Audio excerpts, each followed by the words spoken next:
Hey Leo, how's it going? This is your forecast for May 2017, and your focus this month will pretty much be on career.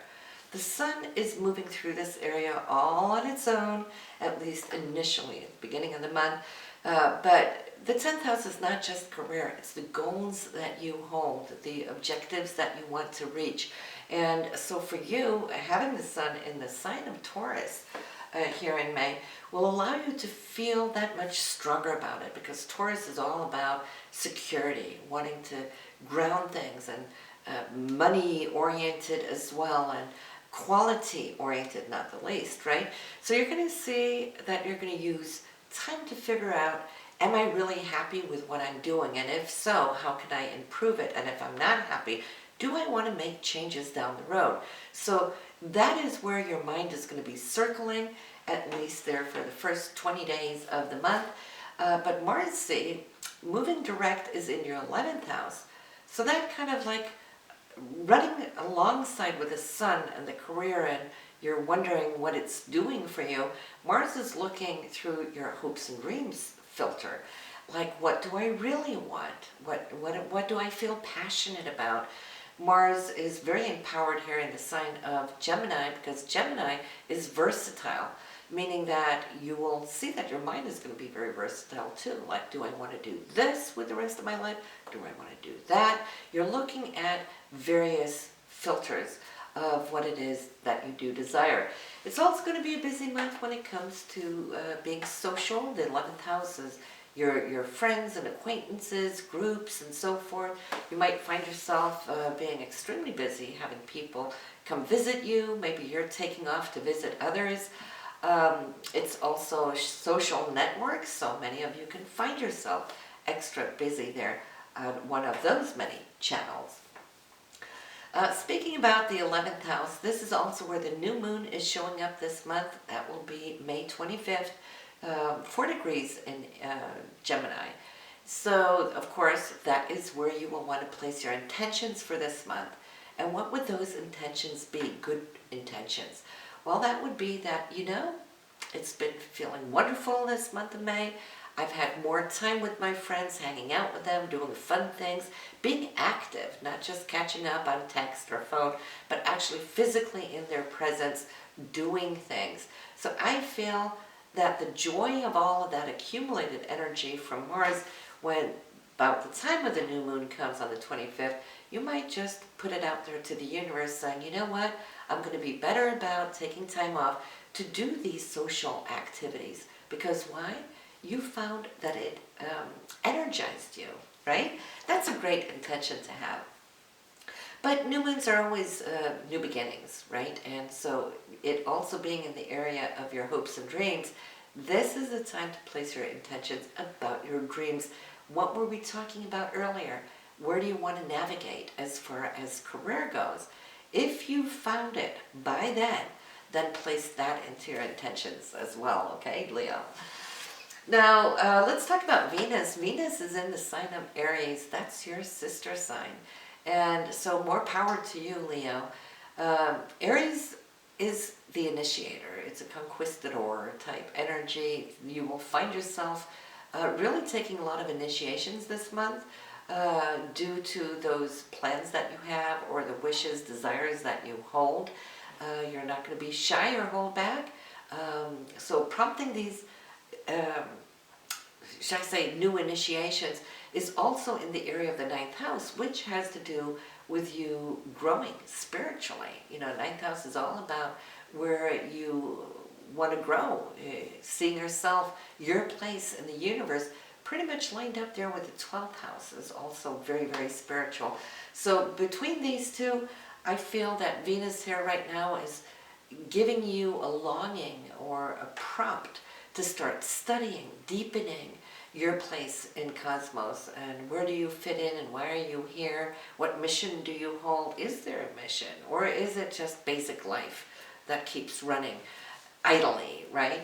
So I'm feeling you can have an awakening, you can have a deepening, you can have a vision, perhaps a longing to really figure out. And Mercury is retrograde as we start off in the month too, so you might go back to something that you thought you wanted to do earlier. Maybe you didn't have time to do it or follow up.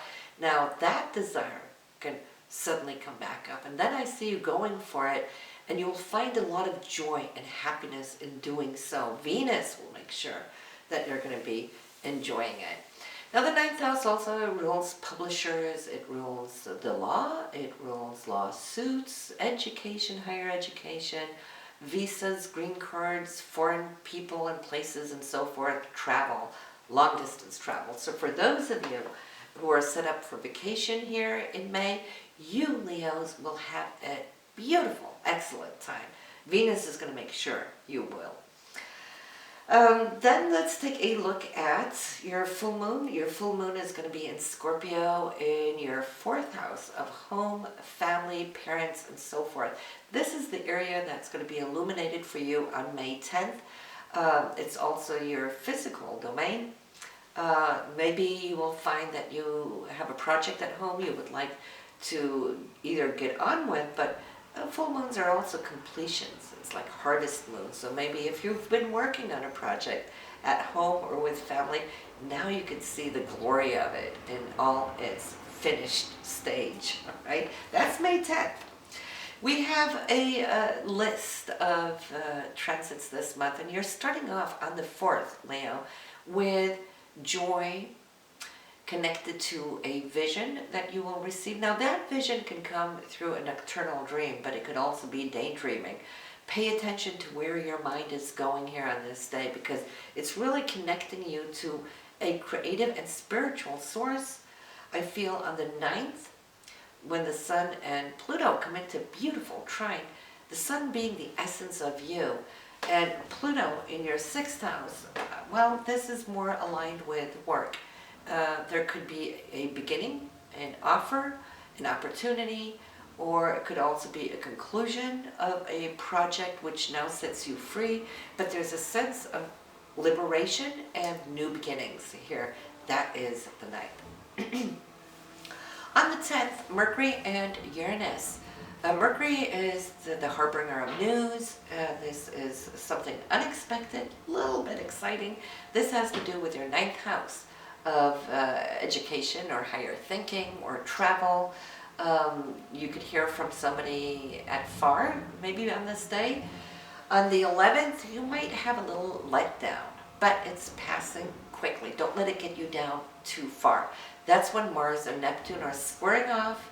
Maybe somebody promised something and couldn't follow through on this day. Maybe, just maybe, you'll have to have a rain check on it. It's between your 11th house, so it could come from a friend or a group or something being canceled. But just shortly thereafter, Mercury is going to bring you a new date. Okay, Mercury and Saturn is going to shore it up and make sure that you're feeling okay about it, that you're not taking it personally. And of course, the flip side could be you having to bail out of something due to some circumstances, but then I see you making sure that whoever is on the other end is feeling okay about it. On the 12th, you have a wonderful day, very energetically so, Leo. We have Mars and Jupiter both here in a golden trine. So I feel that this is a day of expansion, moving forward, even though Jupiter is still retrograde. She still brings a lot of good energy. Mars is direct, so for you, this is between your 11th house and your 3rd house. So to me, that means that either somebody could be coming to visit, it could be a sibling. There's a short distance travel connected to some of it. For some of you, of course, that's the 3rd house. But it could also just be you now reaching, getting support from somebody close to you. It could be siblings, it could be somebody in your closer community that's supporting the goal that you're setting out to do there with your Mars in the 11th house. So either way, I feel that it's setting you off with wind under your wings.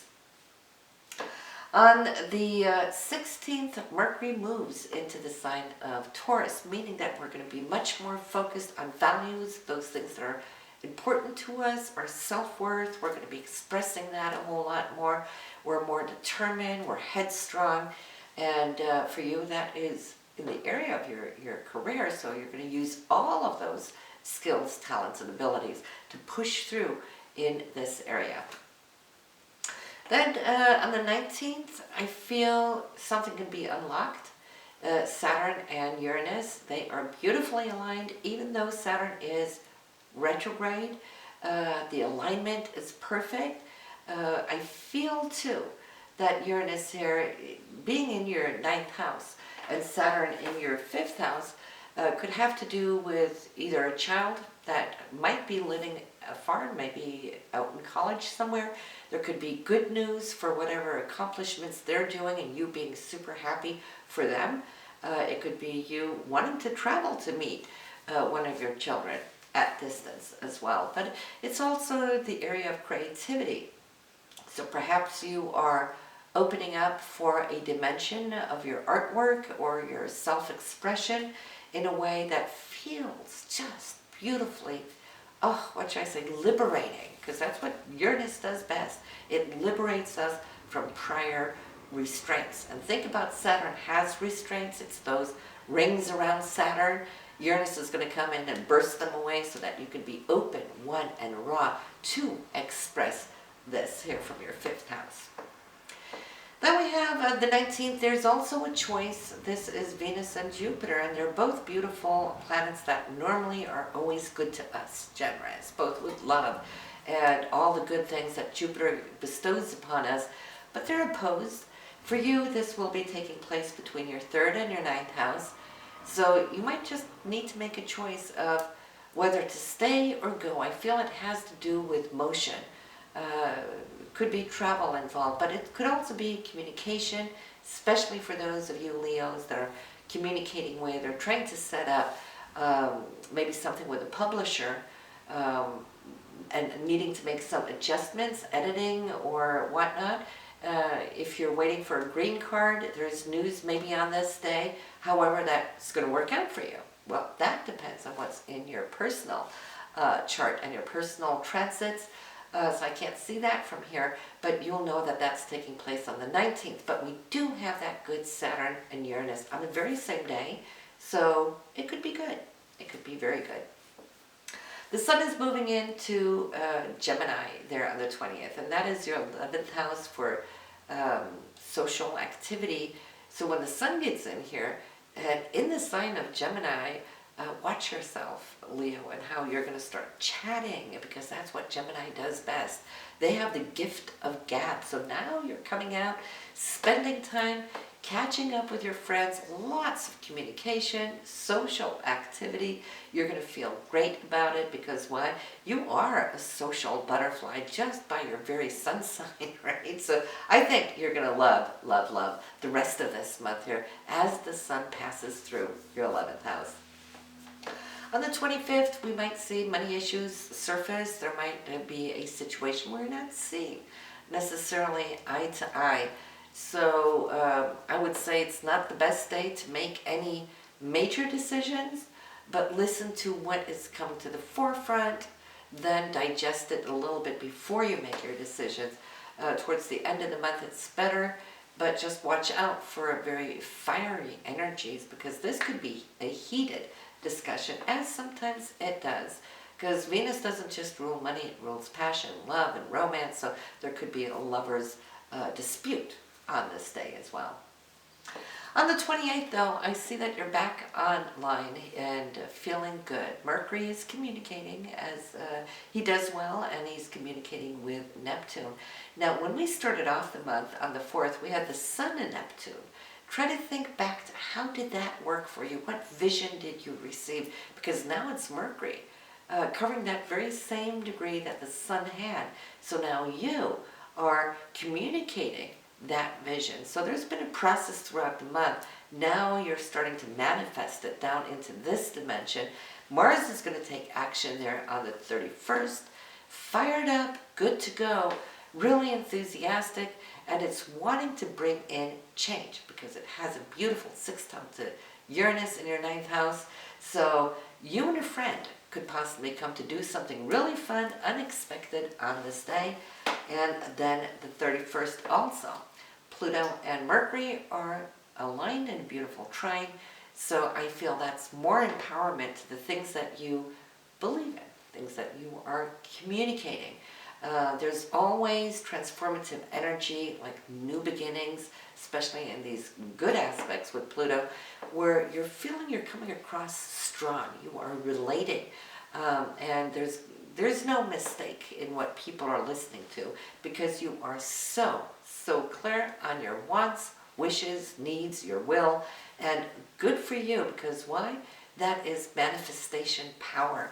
Now this sets you up, Leo, for what you're going to start off the month of June with, which could really start off with wind under your wings, where you're feeling you're going to get that flying start, just because these last few days of May is setting you up in this incredibly powerful energy. So you're going to take June with storm. So this is what I have for you here in the month of May. I will see you next month. You can listen to your moon and rising sign, and I'll see you in June. Bye now.